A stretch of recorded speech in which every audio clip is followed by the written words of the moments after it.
What happens when you look hard enough into the setting sun? Are you finally satisfied? As heads as tails, maybe the answers are reserved for a well-distinguished gentleman. This is the music of the Rolling Stones.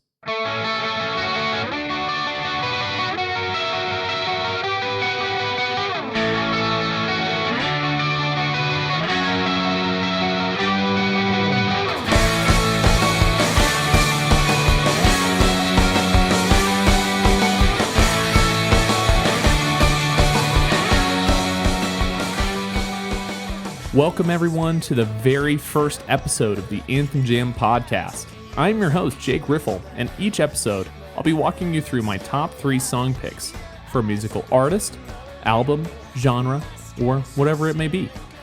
Since I can't feasibly insert my top picks into each show legally, I'll introduce each song and then have a very small break, no more than a few seconds, where I'll invite you to pause the podcast and go listen to the song before we take a deeper dive into it. So, today, we're jamming out to one of my favorite bands of the British Invasion and some of the most iconic rock stars of all time, the Rolling Stones.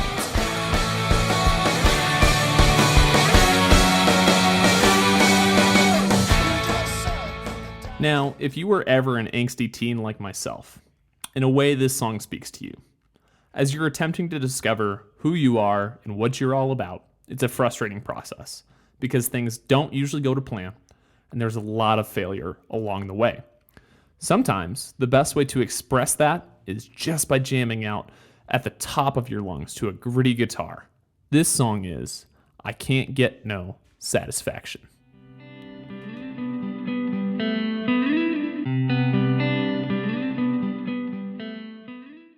So why does this song specifically come in at number 3 for me? Well, let's get into the story behind the music. Keith Richards, the guitarist of the Rolling Stones, wrote this song in his sleep. In the middle of the night, he got up, recorded the bones of this song on a cassette player, and then went back to sleep, although he didn't remember actually writing the song.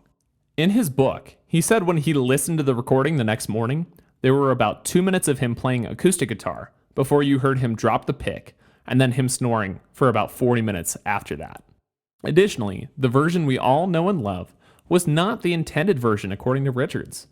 The song was recorded initially in Chicago and then re-recorded 2 days later at RCA Records in Hollywood, California.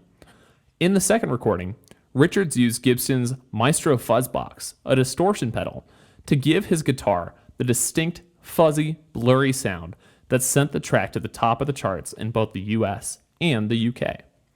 Gibson was also grateful for Richards' selection, as this made the fuzzbox an extremely popular way for musicians to add this sound to their own playing. However, Richards intended for this iconic riff to be purely a placeholder for a horn section, with Richards adding the distortion effect just to signify this. But why does this only come in at number 3 for me? I mean, after all, it is a pretty good story.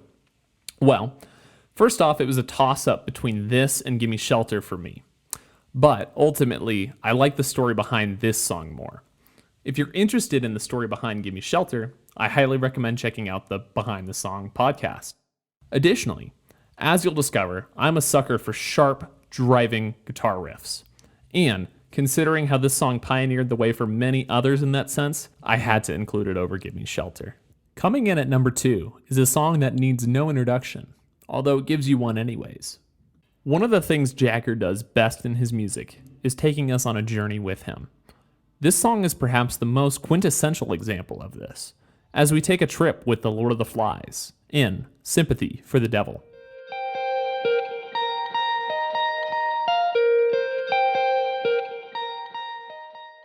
The bongos, which aren't often heard in rock and roll, immediately draw us in, followed by echoes of chanting, and then a man of wealth and taste greets us and begins to retell his resume to us.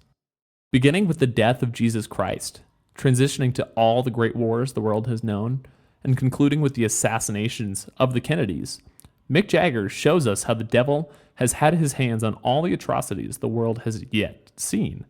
And in his line, I shouted out, "Who killed the Kennedys?" when after all, it was you and me, gets to the core of human nature, where we all have a bit of that evil mark in us.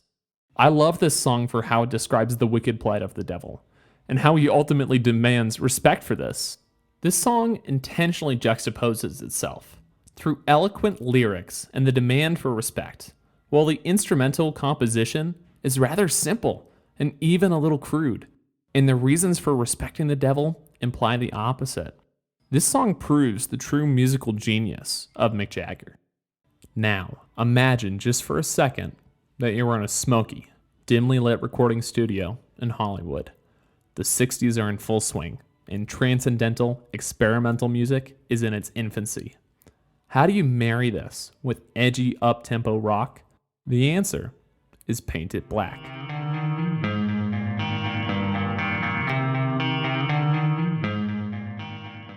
Doubling down on the angst of satisfaction, this song paints a picture of a dystopian world both familiar and foreign to us.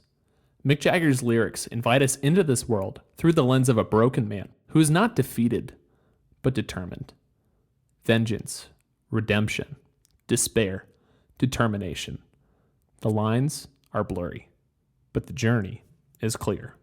It's for this reason this song takes my number one spot. It does what art does best. It gives us a deja vu situation with flavors of mystery and intrigue, and yet clarity that we cannot help but insert ourselves into. The abstract nature of the lyrics, along with the iconic guitar intro, gives the song its allure, and the steady beat from the drum propels us forward before we have the chance to ask, why?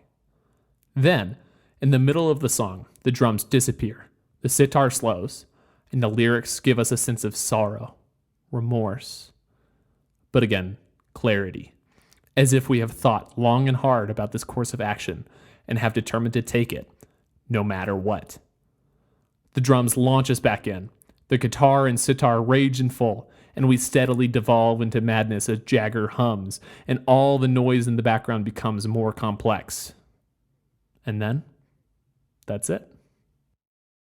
What the Stones did, they did perfectly by crying out to a generation sick and tired of the way that things were and eager to change the status quo. This is what makes them iconic, and why for generations we've all had a little bit of sympathy for the devil.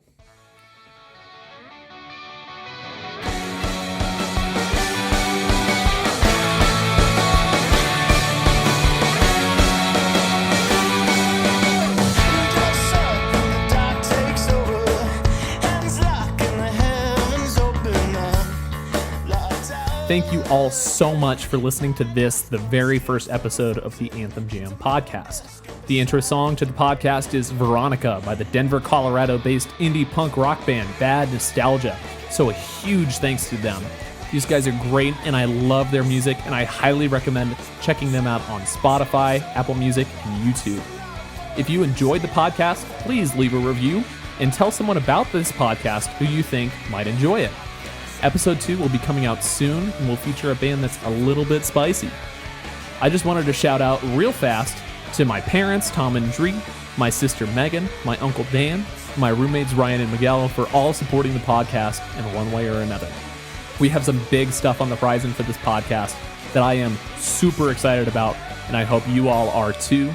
And with that, I'll see you next time.